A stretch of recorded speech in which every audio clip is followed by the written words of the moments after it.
So good afternoon, everybody. And on behalf of GBTA, in conjunction with the Arabian travel market, I'm delighted to welcome you to the GBTA conference entitled Ready, Safe and Travel. My name is Chris Powney, and it's my pleasure to be moderating this session today entitled We Can Travel. Later today, we have our final session entitled We Can Meet, and I would certainly recommend anybody that has an interest and has meetings and events as part of their role to take the time to join that very specialist and very interesting discussion as well. Just before we start, a little bit of housekeeping, and I know we're all very familiar with the workings of Zoom and other systems in this day and age. But just as a reminder, there will be the opportunity to ask questions. So we can ask you to use the Q&A function at the bottom of the screen if any questions come to mind during the following discussion, and we'll do everything we can to get to all of those questions which come in during the event. So without any further delay, it's my pleasure to introduce this session entitled We Can Travel. And in this session, we've gathered a panel of international travel buyers, corporate travel buyers, to really talk about how the Middle East region sits within the context of a global travel program. We're going to talk about how we propose the framework, how that sits, some opportunities, and also some best practices of how we accommodate some of the cultural and societal nuances that exist in this region versus others. And of course, inevitably, we might touch on some issues to do with COVID as well. So without any further ado, I'm going to hand over to each of our three panelists to do their own introductions, if I may. So starting with yourself, Mohammed, if I could ask you to introduce yourself to the delegates. Thank you. Thank you, Chris, and welcome everyone. I hope we can keep you enticed in this meeting and bring some knowledge and as at the same time learn from each other. My name is Mohammed Halawi. I work for a Swiss company called Firmenich, which specializes in the creation of perfumes and the flavors. I've started working in travel since I was 19, so it's 22 years. I look after global travel for Firmenich, and I wear another hat, which is to do with security for the MENA region. Thank you. Perfect. Thank you so much, Mohammed. And Naveen, if I can come over to you, please. Yeah, my name is Naveen, and I come back from a very long time in a travel management company between UK and the Middle East region.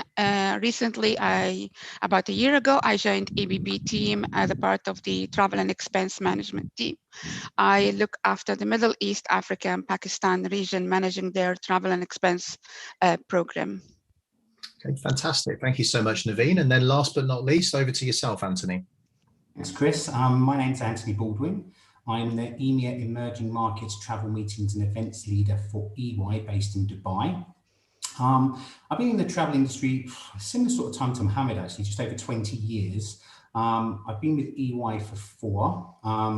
And my responsibilities here is essentially Central and Eastern Europe, Africa, MENA, and India for meetings and travel. I come from a TMC background, both here in Dubai and in the UK previous to that.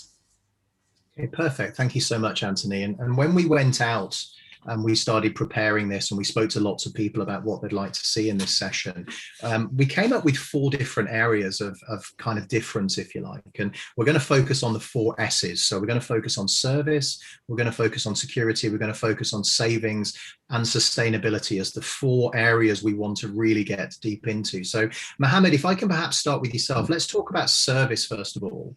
And again, it's often suggested that the Middle East region has different expectations with regards to service than perhaps other parts of the world. How do you see this? How do you manage this within your travel program? Sure.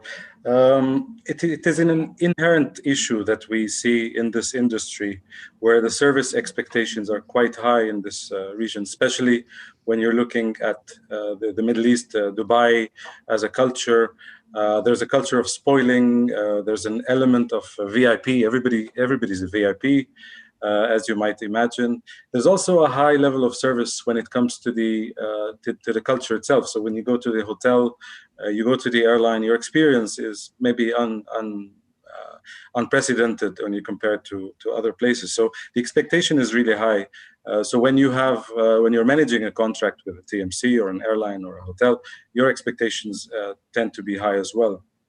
And when we look at service, we look at the offline service versus the online service, and you see the offline service here having more the personal touch. People still want to talk to someone. It's hard to drive the message of online booking tool adoption, people going and doing their own thing. People are used to somebody doing everything for them, and that becomes a challenge, especially for you to set up a global program with local and regional expectations. The difficulty also comes to the fact that the persons you're dealing with usually bring in millions, and when you're looking at travel, people perceive that it's a small value because they don't know what to really compare with, and they don't know the value that you bring in as a procurement person into the company. So those discussions become difficult. The last element I would touch on is culture.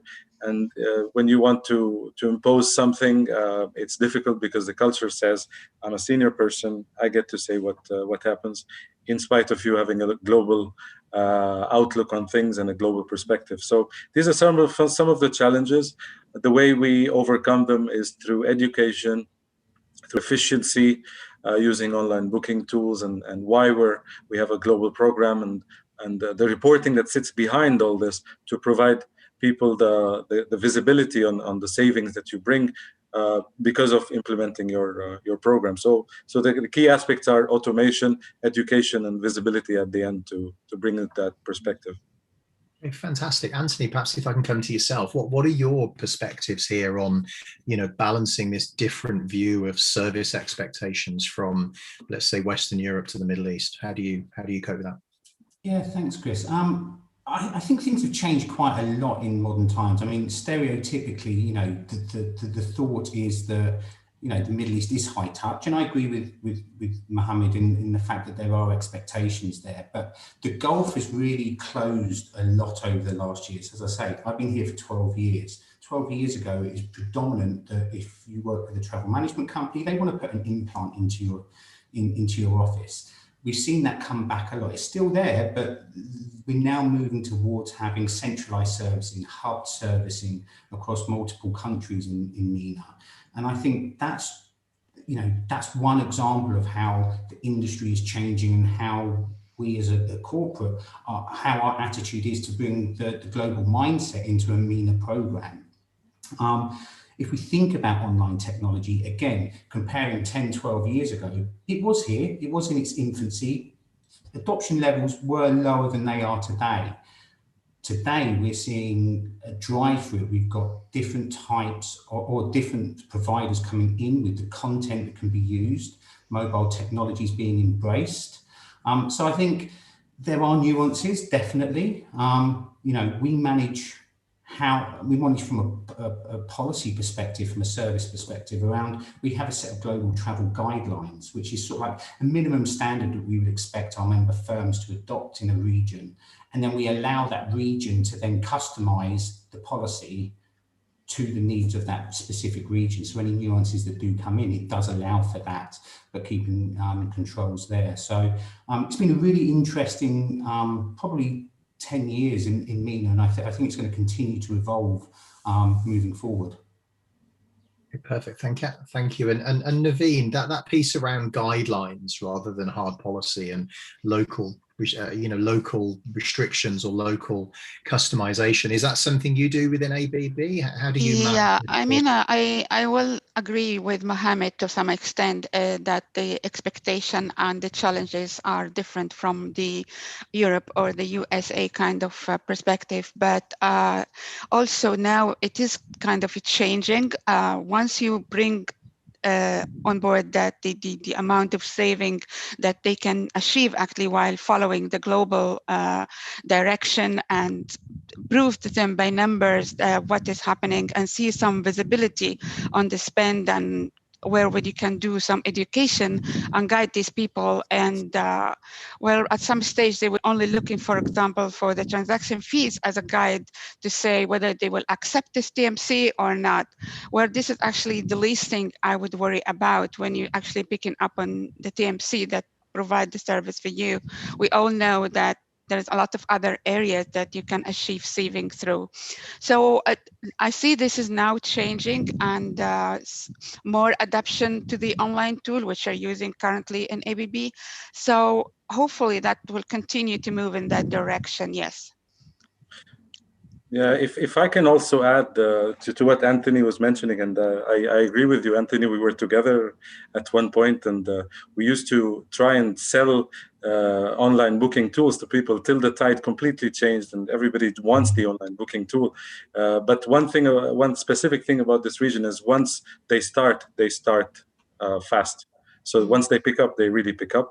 But also one nuance is you better get it right from the first time, because the impression changes immediately, and culturally people are more sensitive here, so they will push back very quickly if you had a bad start.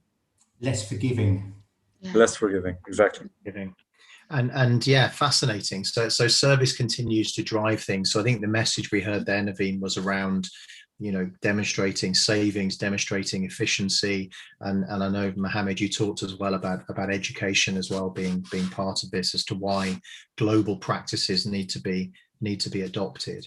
Can we talk for a second about security then? So let's move on to that second S, if you like. And just as a reminder to anybody or to everybody on the call, if they've got any questions, just pop them in the Q&A box and we'll cover them in a short time. But if we talk about security, so, you know, again, I always use the example, security is a very different conversation if you're in a region versus if you're outside of a region looking in. How do you manage security in this region? I think you said you actually head security, right? Travel security for Firmenich as well. So what are your views on this region? What are the particular nuances that exist here, Mohammed? Sure. Just to clarify, I head travel, but I work with the chief security officer for security, and I took on a new role to look after hardcore security as well. But yeah, it's a very interesting region when it comes to security. From one side, you have a lot of geopolitical security concerns. Abrupt changes in country policies, which dictate new issues and new restrictions to your travelers. There's a lack of education, or it's improving. However, there's an inherent lack of education when it comes to duty of care. A lot of local or maybe regional companies don't realize the value of looking after your people when they travel for your business, and the extent of your responsibility to them.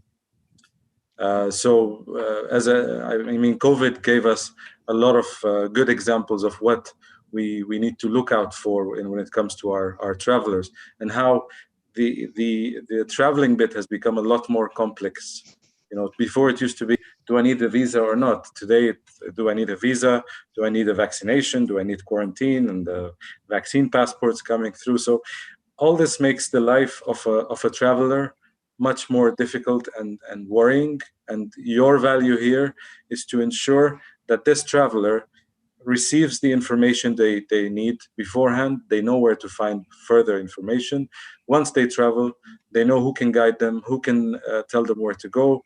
And on the way back, they know exactly what they need to do to protect the company's assets and themselves. Okay, perfect. And Naveen, what's your take here? Because I think what Mohammed was alluding to there was perhaps duty of care is perhaps not as high, or wasn't as high up the agenda in the Middle East as perhaps it was elsewhere. What are your thoughts on that? How do you know? I would say it depends. Actually, it varies from one company to another, but that would be the general approach in this region. But in ABB, for example, they take it really seriously, and they're very hot in the safety and security of the traveler, and they keep like reminding them with what this need to be done to. So there's always a follow-up in that area to make sure everybody is aware and everybody is conscious about the value of this, and why were we tracking the traveler? Why do we need to know where they are, and that kind of thing. Like I said, COVID highlighted this importance even more. Yeah. Okay. And it's certainly been said that COVID has kind of accelerated the need. Yeah, the need for that. Yeah. All of those things. And Anthony, from your perspective, so safety, security, duty of care, again, what kind of experiences do you have in this region versus others? How do you manage that? Yeah, I mean, this is something we as an organisation take very seriously. The protocols and the risk list destinations don't change for this region. What I would say is we probably see a higher percentage of travellers going to higher risk destinations. Travellers themselves are probably a bit more gung-ho about it and don't see the potential risks associated to going to some countries that we may deem as a risk destination. And as a result of that and the volume, we probably see actually a more streamlined version. As an example, if you have a US-based traveller going to a high-risk destination, it's a one-off potentially. Whereas you're going to see it in volumes here. You're going to see bulk approvals come in. You're going to see different types of security discussions dependent on destination. But it is something that's adhered to, but it's probably seen as more of a hindrance to some of our travellers than it is to us as a business. But we do ensure that we continue down that journey. And something that came up a little bit earlier on in the first session we were on is a kind of what was called traveller hesitancy. So perhaps a post-COVID reluctance to travel. And that begs a lot of interesting questions, doesn't it? Are people so keen on jumping on planes now or in a couple of months' time when hopefully the world is restarting again? And then how do we manage that? How do we manage people perhaps that are uncomfortable to travel? Mohammed, have you got any views on that? Any thoughts around this kind of traveller hesitancy piece? I guess it's a COVID question, but it doesn't have to be a COVID question. Sure. I mean, to be honest with you, it's related to the traveler and the company as well, because both have taken a step back and started realizing how much can be done remotely. Of course, the ones who are missing their miles collection and frequent flyer points miss it. Let's say the road warriors miss it. However, I think all companies right now need to reassess the reality or what we travel for. They need to sit down, take a step back, and understand what drives travel. If their travelers are hesitant to travel, what's really their concern and how you can comfort them. So one of the things we would do is to assess the hotel that they're going to, whether it meets certain guidelines or not. And this, I'm not talking about anybody going to Geneva or London. I'm talking about somebody going, to a country which doesn't have a standard of safety. So our job is to understand what's really concerning them, how we can mitigate that risk and comfort them. But before that, we need to first understand what really drives us to travel. Is it that creativity? Is it that face-to-face? Is it that side conversation that ends up with a deal? I think those are the important questions. And one challenge we have today is that you cannot measure creativity or how much creativity we've lost this last year because of not meeting face-to-face. And that's really, if you come to the main element of whether we need to travel or not, it's really creativity. And whether we're losing that or not really makes a big difference in our drive to bring it back. Fascinating. Yeah, I think that's a great quote. I might quote you on that. I think that's lovely. That's a really nice comment. So this piece around traveller hesitancy, either Naveen or Anthony, would you like to add anything to that? Is that something you've considered or are addressing? For us, I think this is a huge question. Actually, it throws up a lot of questions that we've spoken about internally in personal views as well, in the fact that if somebody is hesitant to travel, first of all, we would never force somebody to travel for whatever reason that hesitancy is there for. The next question comes around, for me personally, is, do we need to go down the route of potentially certification of saying, yes, I, Anthony Baldwin, I'm going on a business trip and I'm very happy to do that, which the certification is really good in some countries, but culturally in other countries, potentially some of those in MENA, there's a very subservient type of environment. So is that individual being forced into to signing their name? And I think if you spoke to people, generally people say that someone's over 18, someone's over 21. If they're not comfortable in taking a trip, then they have the opportunity to do that. But as I say, in a subservient culture, in some instances, that may not be as easy. So I think we're going to see this come up, more to a head as travel returns more.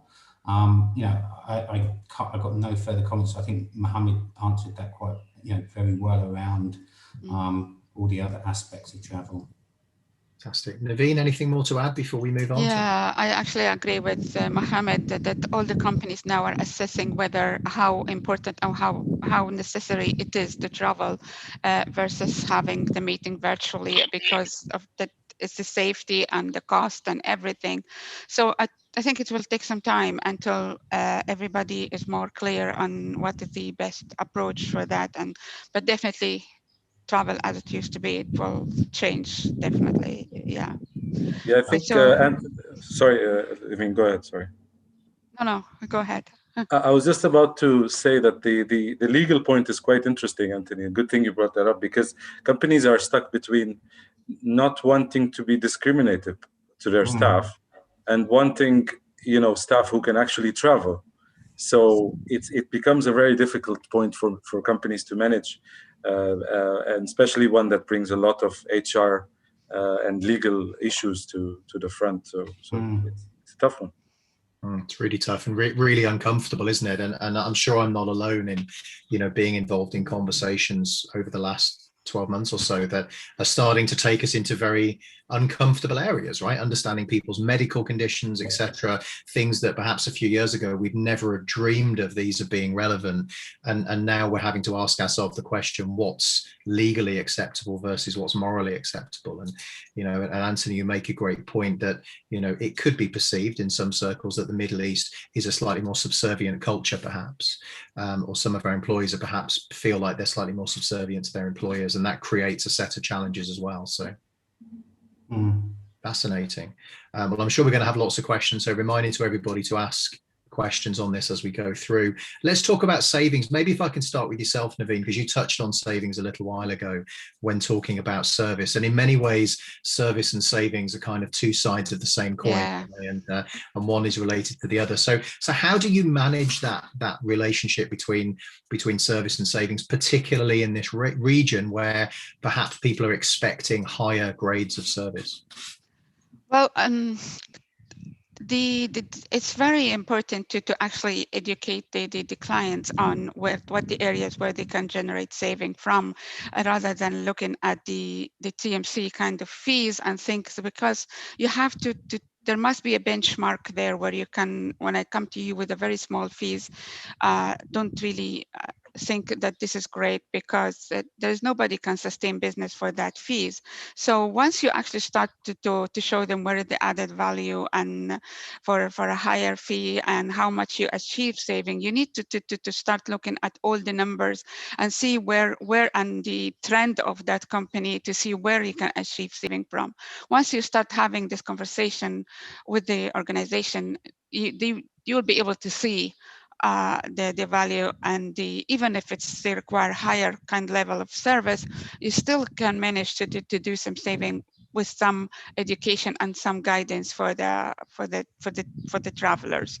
So yeah, it is achievable, but it will need some work, and it need engagement from the higher stakeholders to actually push this initiative through and for everybody to follow, which is not really easy in this region, but it is getting there. Yeah. Fantastic. And Mohammed, if we can come over to you, obviously you're in a unique position that you're looking after travel globally, but happen to be based in the Middle East. So particularly difficult, I'm sure, to balance that regional versus global requirements. So what challenges do you see? I mean, from the top, we have to bear in mind this is a deregulated industry, which means there's no channel that can guarantee the best rate at all time. So this thing has to be the first answer that comes to mind. We do face challenges with savings, especially when somebody comes and says, I found it cheaper on the website. They need to refer to the larger picture, and the larger picture being the savings on the overall scale of the company, the aspect of the administrative cost you have to pay to claim your T&E, the safety aspect, which comes on top of all these. There's a lot of things that travelers need to be aware of when they come and say, you know what, this little saving that I did. Part of this challenge is also that the airlines in the Middle East have no reporting capabilities, last time I checked, on the savings they bring within their contract. So a big part of the discussion is to be able to support you with, okay, I'm Emirates. You have a contract. This is how much you save because we have a contract with you, and this is how much we're adding to your program. So last time I checked, airlines did not have this, which would help your conversation definitely. So it's really there. It's deregulated, and at the same time, you can find cheaper rates at one point. However, the context has to be more global, more program, and wider than just this little fare that you found. And especially when they look at transaction fees. I mean, this is such a small fee. It's not even worth your time to go into different websites to find that cheaper rate. Anthony, what's your perspective on squaring the savings circle? How do you do that? I mean, depending on which way you look at it, I mean, it's an overall value proposition essentially that we're bringing to the business, and all the parts that we've spoken about, service, security, savings is part of that. Savings are achievable here. Most companies have a travel policy. So the first port of call for me, like anywhere, so it's not unique to me, is what is your adherence to policy? Are you booking X amount of days in advance that you say you should be for optimal ticket pricing?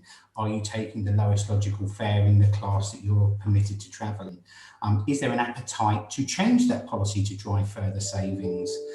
So the data that we're getting out of MENA now is as good as anywhere else that we're getting. So that, for me, there's no differentiation whether I'm talking about MENA or other geographies I'm looking at. I still, I concur with the others in that there is a tendency from a traveller perspective at some points to go down to, I can save 5 dirhams there, I can save 10 riyals there. But again, back to my first comment, it's the value proposition, and it's, my responsibility and my team's responsibility to make sure we're socialising that effectively to the business, and that they understand that they're getting all of this service and all of this other added benefits as part of the bigger picture. Okay, fantastic. And you mentioned airlines there. I'm kind of feel like I want to ask, we touched on it in one of the earlier sessions about the onset of premium economy. So Emirates are bringing premium economy onto some, if not all, of their long haul flights. I just wonder whether there's an opportunity there to save money, to downgrade people, or perhaps Emirates are seeing it as an opportunity for people to upgrade from economy. Who knows? Is that something that's likely to change the market here, Mohammed? What are your thoughts? Well, I think this fits right well with how companies are looking forward closely in terms of cost and sustainability. As you might know, business class seats emission is 3 times as much as economy last time I checked. So it's a win-win for cost. It's a win for sustainability. I think having empty seats doesn't help airlines subsidize the economy class seats, and that's a big issue, and that can hit operations. So as you might know, airlines cannot operate if business classes are not full, because that's what pays the economy class seats. So I think it's a win-win. I think it's going to do well, like many other airlines have started using it. Interesting. Naveen, Anthony, anything to add? Is this something you're looking at for your programs? Not that yet, but that's very interesting what Mohammed is saying. I think it will drive a lot of the pricing for the future. Yeah, we'll just kind of have to wait and see what the impact is. Too early. Yeah. Interesting. And certainly, again, picking up on some data we heard on one of the earlier sessions, Kappa suggested that 70% of travelers or travel managers think travel is going to be more stressful post-COVID. And actually, is part of that the lack of space on an aircraft, perhaps? And, would upgrading people from economy to premium economy reduce the pressure and the stress on travelers? Conversely, if we downgrade people from business to premium, will that increase the stress? I guess that's the challenge we need to work out, isn't it, as travel buyers, I guess? I think it's interesting, Chris, that Emirates, as being the point of course here, is they've held off on the premium economy product to date. I think there is probably a slight fear there that people would look to downgrade rather than upgrade, their preference being people upgrading than downgrading. My view is that they're probably doing this from a demand from outside of MENA. If you look at, the UK, Western Europe, there is a premium economy service that's been there for a long time. Even Qantas, when they was flying through Dubai, wasn't selling their premium economy product in the Middle East, which I thought was very intriguing. So I am quite interested to see how this actually does go for them. And I think they're going to see a bit of both. But I do think it's going to be a success as a product for them. Interesting. And that kind of moves us nicely. And Mohammed, you touched on it a second ago about sustainability. And so this is our fourth S that we wanted to cover. And again, just really considering how this differs as a topic in this region versus others. And I personally, certainly when we first chatted about this, I had a perception that perhaps sustainability wasn't as big an issue within the Middle East as it is elsewhere. Again, I think the fascinating thing here is, well, I know EY are really big into this, and I know that both Naveen, whose company is based in Switzerland, and likewise with Mohammed, again, Switzerland as a nation is leading the charge on this. So I just wondered again, what your perspective is on sustainability within travel programs in the Middle East. Are you seeing differences here? And again, how are you managing that, Mohammed? The region is quite interesting because they're slow to catch up, but once they catch up, they go forward. And I think there's a lot of governments pushing this, especially in UAE, where we are today, Qatar, Saudi. There's a lot of push from countries to try and move this agenda forward. I think as a corporate, what I would do right now is first align with my corporate commitment or our sustainability team, and start educating them on peculiarities of travel. And we've implemented a plan of 3 pillars, which is really first, 3 pillars are stop, reduce, and offset. And first, of course, stop is the demand management. Reducing is implement best behavior and educate. And then finally, offset. It can be insetting. I don't know if you're aware of the term, but insetting is where you would build a sustainable building to offset the emissions.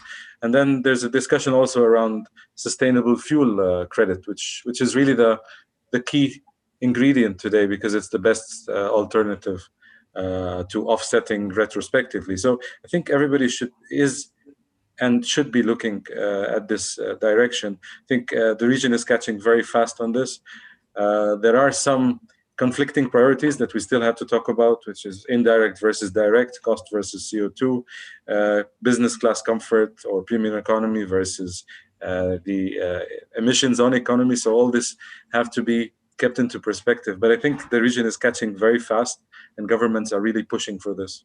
And I love that analogy of the region is perhaps slow to start, but catches up very quickly. I think that's a really interesting viewpoint. Naveen, from your perspective, again, obviously Swiss organization. So how are you seeing the sustainability topic? It's a very hot topic, as I said before, and ABB is very much into sustainability. And like Mohammed said, also the government here in the UAE and in the middle, in the region as well, are pushing a lot for sustainability. So I won't be surprised if this actually moves very fast, and they need to look at all the areas that contribute to that sustainability.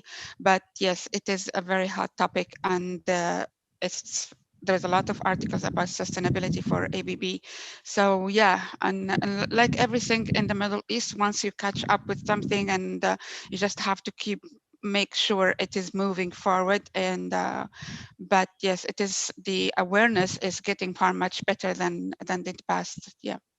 Okay, brilliant. And Anthony, I thought Mohammed touched on it beautifully there when he said, the whole complexity around downgrading flight or traveling indirect versus direct. All of this, hopefully, I'm sure makes sense to everybody. Who would want to do anything which damages the planet, right? We all want to, no matter where we are in the world, we all want to do better. But when it comes down to, okay, Chris, this trip you're making next week, we need you to actually downgrade. That's a kind of much more difficult thing to land, isn't it, on travelers? So again, in your company, I know you're doing a lot in sustainability. So how are you driving this message in the Middle East? Is the message different in the Middle East? No, the message is the same. It's taken as seriously in MENA as it is in any other part of the world. And, you touched on it. This is something that we're fixed on. It's something as an organization we do take seriously. Pre-COVID, MENA, outside of MENA, as a travel meetings and events team, we had already taken a number of steps to try and do the right thing. As an example, our travellers staying in a hotel 3 nights and below, don't change, we instructed the hotels, don't change the linens and the towels. When you're going to a meeting and event, the amount of wastage from those wonderful buffets that you get in Dubai and everything, that all has an impact. Where I think we have controls and moving forward, and those things will remain ongoing. But if you think about things that we can control, day trips, obviously emissions of takeoff and landing are very, very high. You need to look at a cost perspective as well, but from a sustainability perspective, we do have controls to control over whether we approve day trips, whether it's required or whether it's not. We're in a new world. We're all sitting here virtually today. We probably wouldn't have been doing this virtually 2 years ago. Where I would say there is a bit of a differentiation is switching from air to other modes of transport. So, if you compare the Middle East to Western Europe, Germany, France, the UK, moving into Poland, they have, an infrastructure of rail in place, which allows choice, which isn't necessarily here within MENA. There's small parts of rail in Saudi Arabia, but really as a viable option to switch, I would suggest that we're not quite there in comparison to other countries. So I think that sort of sets a scene a little bit for you there. Interesting. And yeah, it certainly feels that sustainability is incredibly relevant in this region. But as you say, it's very different. If we were having this conversation around Western Europe, we'd be talking very much about intermodality and getting people out of aircraft and onto trains and even onto overnight trains, which there's a lot more happening. But that's just not an option which exists for us. A question that's come in from the floor is around airlines, and the question is there a chance that a new budget or low-cost carriers could emerge in the region or even globally in the short run? Anybody have any views on that? I think the future, as you might have seen, is for low cost long haul, and that's the key challenge that is posed against legacy carriers. And I think that has driven Emirates' decision to take on a premium economy. If you're aware of a company called La Compagnie, it travels between Paris and New York. Almost half the price of legacy carrier. Typically, premium economy, just one product, just one service, one flight. Very new, but I think in the context of the volumes that we were at, I think if the volume comes back, then that's going to be the near future, because sustainability is becoming a big issue. So long haul, low cost will definitely be a key in the future. Anthony, Naveen, anything to add on that in terms of more airlines? Would you welcome different airlines coming on board? For me, yeah, I think there is an opportunity there, and I think there are newer, lower cost airlines coming out with actually great flight times intra-region. Fly Dubai did this many years ago. They came out with a very different product to an Emirates, but they had amazing, flight times getting in and out of major cities. And I think I can see that emerging more and more as we move forward. The travel experience today is, more around making sure, you've got everything that you need to travel cross-border. The requirements today make the old headache of whether you need a visa or not pale into fairly insignificant. Do you need a PCR test? Are you vaccinated? Are you not? So I think there's going to be much more focus on that rather than I'm sitting in a very nice economy class seat on a legacy carrier to actually I'm sitting on quite a punchy, nice, new, low-cost carrier that's getting me from A to B.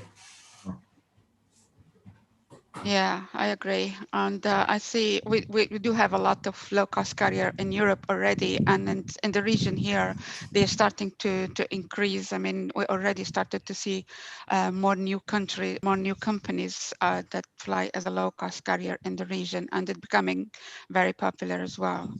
So yeah. If I can also add, there's another statistic which is quite interesting. I think 2/3 of the world's population is within 8 hours, is within 4 hours of Dubai, and 1/4 of the world's population is within 6 hours or something. So Dubai is quite central. I mean, you got India and China, and that's almost half the world, so, or 1/3 of the entire population.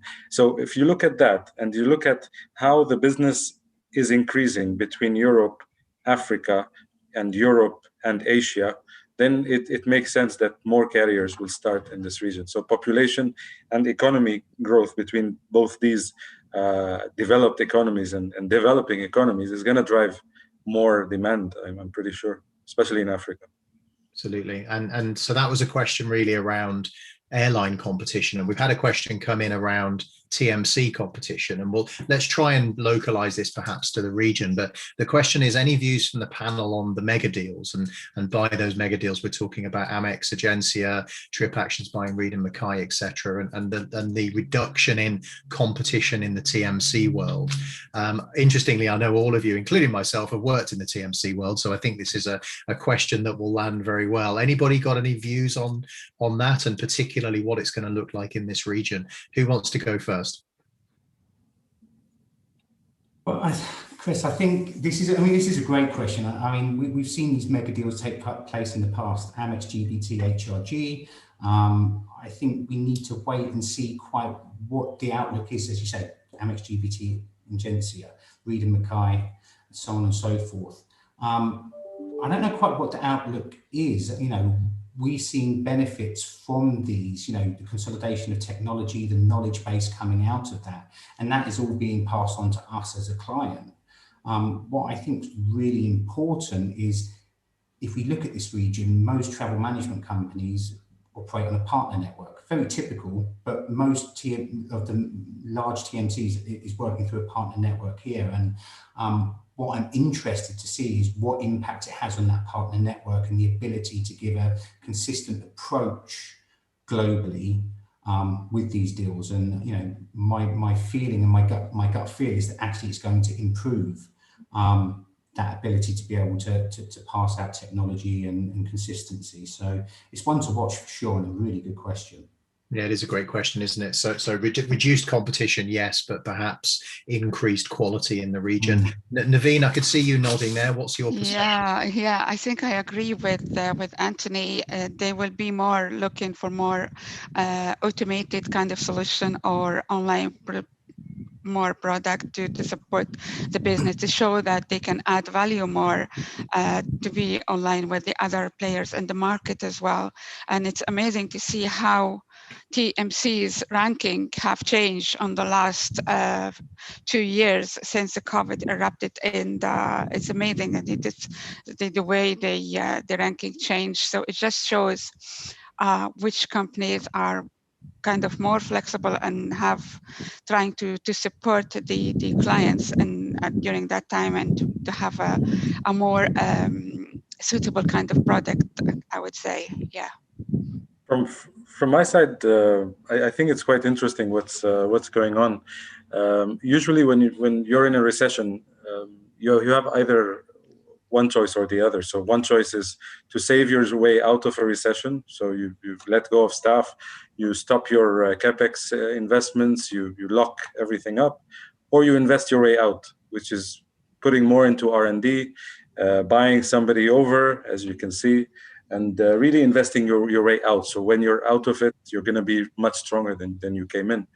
I think, in my perspective, I think that's going to cause issues for competition. MX is too big right now, and without any bias to anyone else, I think as a reaction, MX competition will look to buy somebody else to make the market even more concentrated, so they can go par to par. So I think that from that perspective it's good, but having less players is not going to be good for competition, in my perspective. But from a regional perspective, I think historically having a TMC has been something that rich people like to add on their list. So they have a lot of assets, they have a lot of businesses, and you know what, just let me have a small TMC on the side to make my list complete. I think that's becoming less relevant and less of a thing for the rich guys to compete on. Interesting. It used to be an airline, didn't it, in the old days? So I need to buy an airline. I'm very conscious of time. We've got about another minute or so to go. So I'd like to just spend a second, if I may, just kind of recapping some of those key messages, which I think we've heard on the panel today. So if I go through in no particular order, we heard that, you know, the Gulf is closing between the way the Middle East operates in terms of travel and other regions as well. I think it was Anthony talked about multinational call centers and multinational operations that are happening within the Middle East region. We heard also about perhaps guidelines rather than policies. So the ability to flex your policies and your approaches in this region is critical. We also heard that the expectation in terms of service is very different here versus in other regions. We also heard that duty of care is often viewed differently here than it is elsewhere. We talked about traveler hesitancy, so reluctance of travelers to travel, and combined with potentially a more subservient employee base, that means that we've really got to get the whole reason for travel, the ROI around travel, nailed down in this region. You know, we shouldn't be sending people on trips that there's perhaps very little value on if they're feeling uncomfortable about saying they don't want to go. Mohammed's comment about you can't measure creativity, so it's very difficult for travel to measure the benefits sometimes of certain kinds of trips, and I'm sure that's a challenge which many companies have, and therefore and we also heard that, you know, often this region is slow to start, but catches up very, very quickly with a lot of approaches, and hopefully we'll get to a stage very soon where the Middle East, a lot of this innovation actually starts in this region rather than us kind of following perhaps what the rest of the world is doing. So listen, I just wanted to say a massive thank you to everybody that's asked questions, all of our delegates, a huge thank you to our panelists for sharing their knowledge, and I wish everybody a great afternoon. So thank you everybody, and speak to you all soon. Thank you. Goodbye.